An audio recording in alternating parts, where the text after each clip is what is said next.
Hi everyone, I'm going to give you a short video on my data table that I've created. It is an employee facing system to record sales and manage inventory. It's going to be a Shopify. I'm going to show you my certain design choices, SQL concepts that I've used, such as primary and foreign keys, and data validation to help enforce accuracy and reliability. Here, let's start here. I created two tables, categories and products. Here's my currently we're looking at my products table. Each of them will have a primary key for my products. For my products table, my product ID is my primary key. That is going to be a unique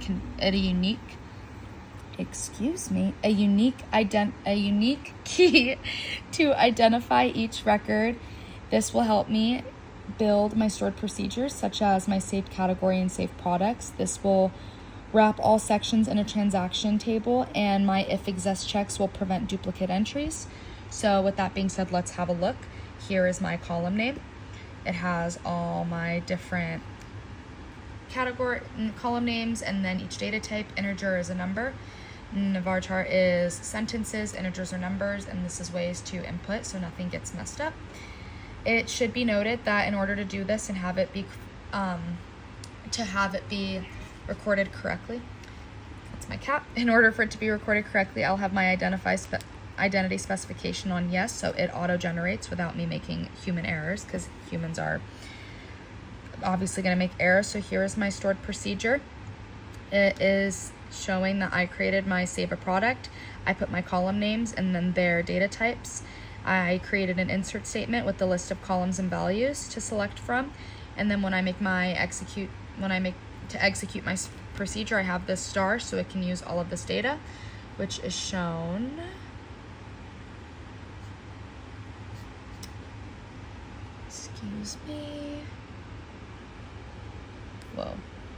which is shown here. And that is how I'm executing my products table. So for example, my product is Salma Signature Jam. I inputted my category ID, stock quantity, and cost, and it was saved to this table, which has all my input files. I did the same thing for product category. So I did the same thing for product category, just different names and data types. I still had my identity as yes, and then I created 3 categories: footwear, accessories, and clothing. You can see here. Here is my stored procedure that I created. It's going to be the same concept as I used for products, but I put a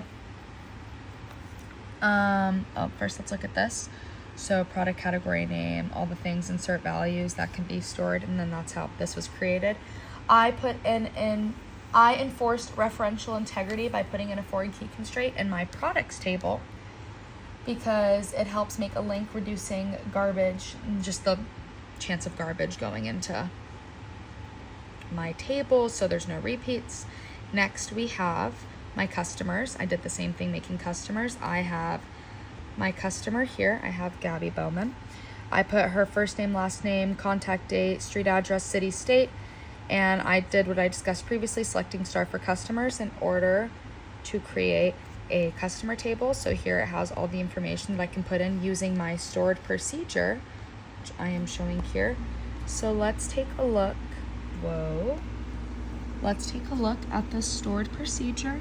So here it has using my database, and then I am altering my procedure. So it has my first, last name, and all the columns that I've inserted previously. This is just their data types, and I'm declaring that beginning numbers, customers, in an integer, and declaring ending numbers as an integer, so only numbers are used. If it exists in this customer database, then it can continue, but if not, if I have Salma Abraham already, then it'll tell me already have a customer with that name. But if my name Salma Abraham hasn't been put in, then it won't be put in to the database, so it'll stop from repeats. I just showed that here, and then doing the same thing with values and first name, last name, and then I end it here, and then it came out with our table that I just showed us.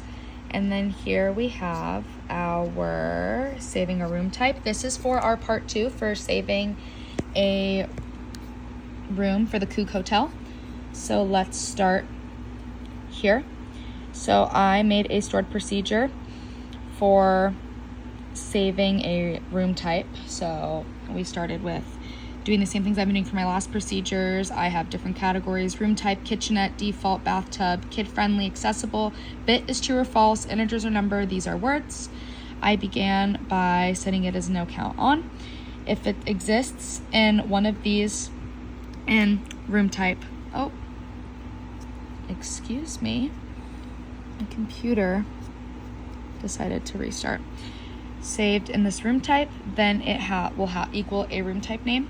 I'm inserting it into my room type database, and then I put my columns here, and then I put my values here and ended it. And then this is what my column looks like for this room type ID, room type name, kitchenette, and then my database type. Did the same thing with my identities being a yes.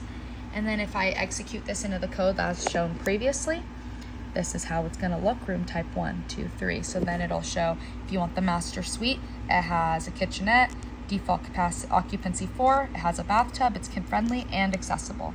But if we look at the honeymoon suite, it has a kitchenette, default occupancy is 2, a bathtub, it is not kid friendly and is not accessible. All right, and then this is how I am executing my procedure as shown. If you want to execute a procedure, just gonna click equal and then false, equal true, and then that is how it is transcribed into here. And then last but certainly not least, we have saving a room. So I was saving a room type. I might have misspoke. I want to make sure that I say we were saving a room type for what I was just explaining. Next is my room.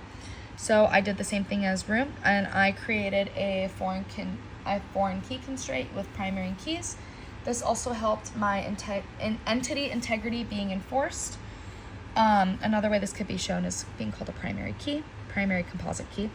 And I have my room ID here, things that I showed last time. And now let's go through this stored procedure, integers, numerics, all the same things that I've been doing. Put my no count on, put in my values. And then when I execute my procedure, we have the same thing that I just showed you. Oh, here it is. This is when I'm executing my procedure. Room type, room ID, floor, balcony. Oh, excuse me. And yeah, this is how I created my database. I hope this made sense. It was super fun making and super rewarding. I am excited to see where I go in the future with my database. Thank you.